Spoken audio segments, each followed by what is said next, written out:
Episode 5 की starting में हमें पास्ट का सीन दिखाया जाता है, जिसमें चार्ली अपनी माँ से कहता है, माँ मुझे सच में खेद है, आखिरी बार मेरी मदद करो। माँ क्या आप क्रिप्टो करेंसी जानती हो?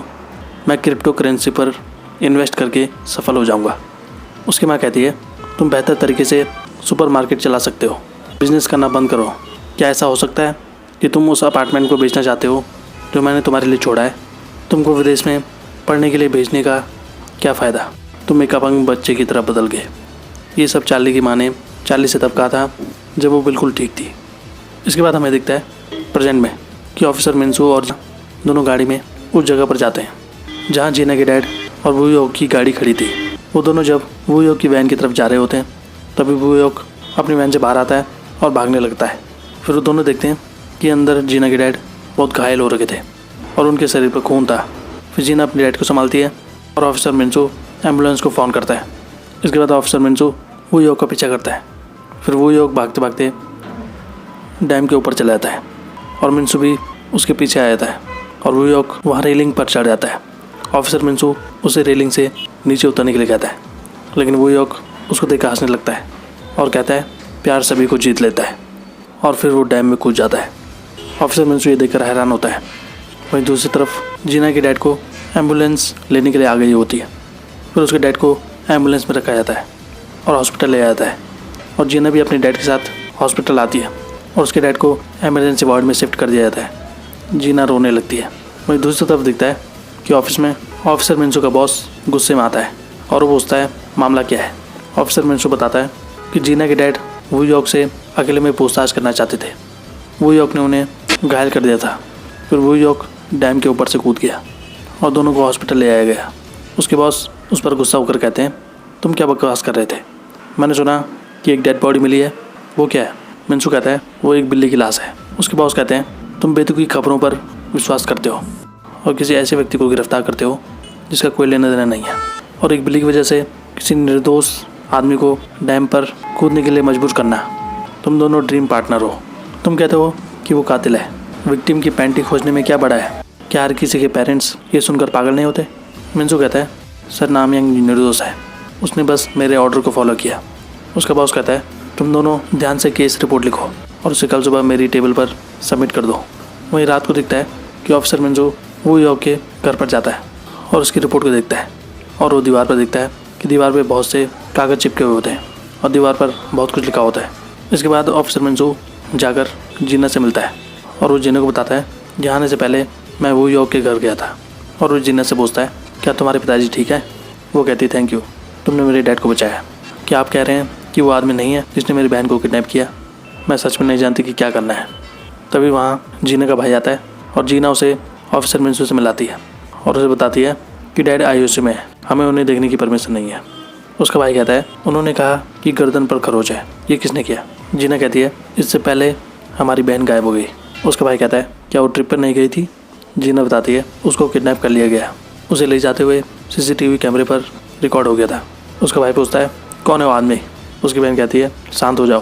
तभी वहाँ नर्स आती है और उन्हें बताती है कि आप अपने पिताजी से मिल सकते हैं, आप उन्हें केवल थोड़ी देर के लिए देख सकते हैं, वो भी कोमा में है। फिर जीना अपने भाई के साथ डैड को देखने के लिए चली जाती है और जीना अपने भाई को अंदर जाने के लिए कहती है डैड के पास। वहीं दूसरी तरफ दिखता है कि जीना जहाँ काम करती थी उस होटल के मैनेजर माँ डिपार्टमेंट हेड वाले आदमी से पूछते हैं गवाह के रूप में पेश होने वाली लड़की का नाम क्या है? यांग कहता है उसका नाम सांग जीनाओ है। मैनेजर माँ कहता है मैंने सुना है कि वो काम पर नहीं आ रही है।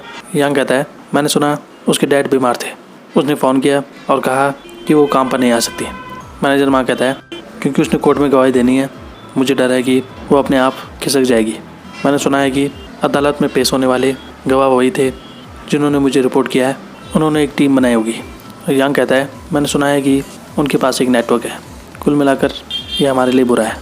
मैनेजर माँ कहता है तुम सोचो अगर सांग जीना मेरे पक्ष में गवाही देती है, तुम सांग जीना पर नज़र रखो, ज़रूर उसकी कोई कमजोरी होगी। वहीं अगले दिन दिखता है कि ऑफिसर मिन्सू वो नामयांग के साथ जियोन के ऑफिस में जाते हैं पूछताछ करने के लिए, और नामयांग वहाँ मौजूद आदमी से पूछती है कि जियोन के डेस्क के चीज़ें कहाँ हैं। वो आदमी कहता है टीम लीडर यहाँ घूम रहा था, इसलिए मैंने सब कुछ पैक कर दिया। फिर वहाँ की स्टाफ ऑफिसर मिन्सू को बताती है जहाँ तक मुझे पता है उसकी छुट्टी खत्म होने के बाद उसे सेजोंग सिटी मैनेजमेंट ऑफिस में ट्रांसफ़र किया जाना था। ऑफिसर मिंचू हैरान होकर पूछता है, सेजोंग सिटी मैनेजमेंट ऑफिस? वो लड़की कहती है, सुनकर हम भी चौंक गए। ऑफिसर मिंचू कहता है, इसका मतलब उसको ट्रांसफ़र कर दिया गया था? वहाँ मौजूद आदमी कहता है, उसने कहा था कि उसने ऊपर के लोगों को नाराज़ किया। ऑफिसर मिंचू कहता है, इसमें बड़ी बात क्या है, हर काम में गलतियाँ होती है।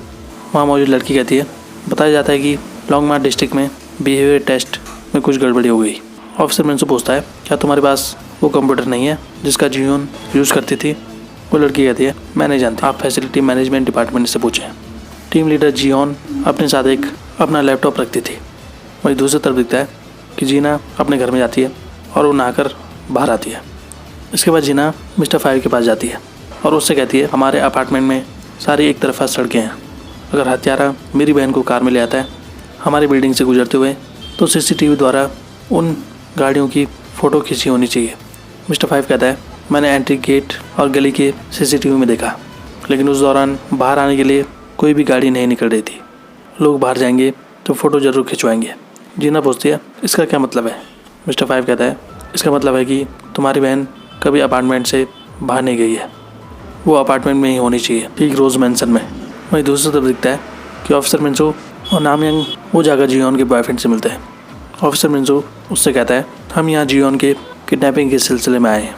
वो लड़का हैरान होकर कहता है, किडनैपिंग? क्या आपको यकीन है कि ये किडनैपिंग थी? मिंचू कहता है, हाँ, हमने CCTV फुटेज पे देखा। आप बताएं, अपराध के दिन क्या आपने जियोन से बात की थी? चा कहता है, हाँ, उस दिन हमारी सपोर्ट टीम से हमारे चीफ कनाडा की ट्रिप पर थे। ये सुनने के बाद उसका ट्रांसफ़र कर दिया गया। मैनेजमेंट टीम से खबर मिलने के बाद मैंने उसे फ़ोन किया। मिंचू पूछता है, क्या आपने पुलिस को फ़ोन किया? चा कहता है, हाँ, मैंने पुलिस को फ़ोन किया क्योंकि मैं चिंतित था, लेकिन उसकी फैमिली ने पुलिस को फ़ोन कर दिया। क्या जियोन ठीक रहेगी? मिंचू कहता है, हम जांच कर रहे हैं, आप टेंशन मत लें। फिर चा कहता है, मैं अभी टीम लीडर से मिलने जा रहा हूँ, मैं बाद में आपसे मिलूँगा। फिर वो वहाँ से चला जाता है। वहीं दूसरी तरफ दिखता है कि मिस्टर 5 और जीना अपार्टमेंट में होते हैं और मिस्टर 5 वहाँ की CCTV को खाता है और कहता है, ये CCTV तुम वो सीढ़ियाँ देख सकती हो, लोग घूम रहे हैं और सोडे के डिब्बे फेंक रहे हैं, उनकी फ़ोटो खींची जा सकती है। फिर वो दोनों जब नीचे जाते हैं तो वो देखते हैं कि ऑफिसर मिंचू नामयंग के साथ वहाँ आया होता है। मिस्टर 5 ऑफिसर मिंचू को बताता है, मैंने CCTV को चेक किया, लेकिन जीना की बहन के अपार्टमेंट छोड़ने का कोई भी निशान नहीं मिला। फिर मिस्टर 5 अपनी सारी एनालिसिस बताता है और आखिर में वो कहता है, मुझे जंगल की सीढ़ी मिली, ये CCTV का लास्ट एंड है। बिल्डिंग 117 के सामने बिल्डिंग 118 और बिल्डिंग 119 ये दोनों बिल्डिंग है, तो क्रिमिनल को दो में से किसी एक बिल्डिंग में होना चाहिए था। जीना ऑफिसर मिंचू से कहती है, क्या हम इन बिल्डिंग्स की तलाशी नहीं ले सकते?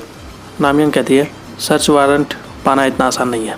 इसके बाद जब वो चारों बैठे हुए होते हैं, मिंचू जीना से पूछता है, क्या तुम्हारी बहन के पास लैपटॉप है? मैंने सुना कि वो हमेशा अपने साथ लैपटॉप रखती थी। जीना कहती है, मुझे यकीन नहीं है। नामयंग कहती है, तुम्हारी बहन का ट्रांसफ़र हो गया था, क्या उसने तुमसे कुछ नहीं कहा? जीना कहती है, बिल्कुल भी नहीं। नामयंग कहती है, ऐसा लगता है तुम्हारी अपनी बहन के बीच अच्छा तालमेल नहीं है। फिर जीना नाराज़ होकर वहाँ से चली जाती है। वहीं रात को मिस्टर 5 जीना की सिक्योरिटी के लिए उसके अपार्टमेंट के बाहर CCTV कैमरा लगा देता है, जो कि ऑफिसर मिंचू ने लगाने के लिए कहा था। फिर मिस्टर 5 जब जाने लगता है तब जीना उससे कहती है, क्या तुम किसी की जांच करने में मेरी हेल्प कर सकते हो? मैं तुम्हें पैसे दूंगी। फिर मिस्टर 5 इस चीज़ के लिए मान जाता है। फिर रात को खाली टाइम में जीना अपने बॉयफ्रेंड को फ़ोन करती है। उसका बॉयफ्रेंड कहता है, रात हो गई है, मैं बहुत थक गया हूँ, मैं कल तुमसे बात करूँगा। जीना गुड नाइट कहती है। तभी जीना सुनती है कि किसी लड़की की आवाज़ आ रही है उसके बॉयफ्रेंड के यहाँ से, और वो समझ जाती है कि उसका बॉयफ्रेंड उसे धोखा दे रहा है। इसके बाद बाहर जीना एक रेस्टोरेंट में ड्रिंक करने लगती है और वो ऑफिसर मिंचू को बुलाती है। फिर ऑफिसर मिंचू भी उसके साथ ड्रिंक करने लगता है। फिर अगली सुबह जीना अपनी बहन का लैपटॉप खोजने लगती है। तभी उसे याद आता है कि कुछ सालों पहले उसके डैड ने एक सीक्रेट बॉक्स बनाया था जो कि लकड़ी का था। फिर जीना अपने कमरे में उस सीक्रेट बॉक्स को देखती है और उसे अपनी बहन का लैपटॉप मिल जाता है। फिर वो उस लैपटॉप को लेकर मिस्टर 5 के यहाँ जाती है। मिस्टर 5 उससे कहता है, जिस चार्ली की जांच करने के लिए तुमने उससे कहा था वो आदमी सच में पागल है। मैंने उसका फ़ोन का बैकअप लिया। फिर जीना देखती है कि चार्ली के फ़ोन में बहुत सी अश्लील फ़ोटोज़ थी और वे देखकर हैरान होती है और उसके पास जियोन की फ़ोटो भी है। फिर रात को जब चार्ली अपने सुपरमार्केट का शटर बंद करके बाहर चला जाता है तब जीना उसके शटर के अंदर जाती है और वो उसके सीक्रेट रूम में जाती है। वहीं बाहर चार्ली को किसी को फ़ोन आता है। चार्ली उससे कहता है, मैं अभी दुकान में जाकर इसे देखता हूँ।